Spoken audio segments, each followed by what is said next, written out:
I'm at Gencon 2025 in the media room checking out the latest and greatest, hottest new games. And right now I'm excited to teach you how to play Dying Message from Oink Games. This is for 2 to 8 players. Take you 20 minutes to play. It's for ages 12 plus. There's 3 different game modes in here, and I can probably teach you all 3 pretty easy. So first I'll show you how to do the cooperative game. You're going to take 6 of these suspect cards, shuffle them up, and randomly place them out. Then put the A, B, C, D, F tiles on top of them.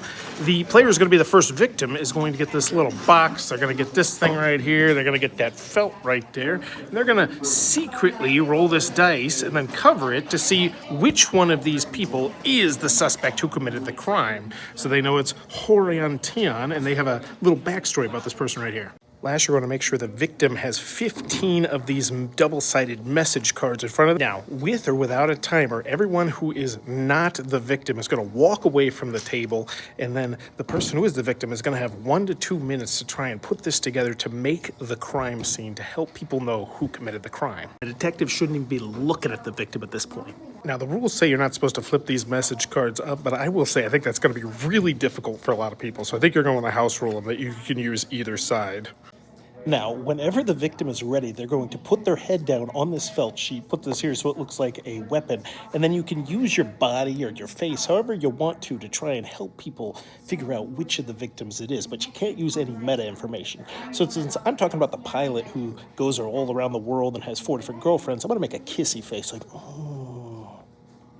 It also says that once you die, you should scream or moan to let everyone else know that you're ready. So, oh.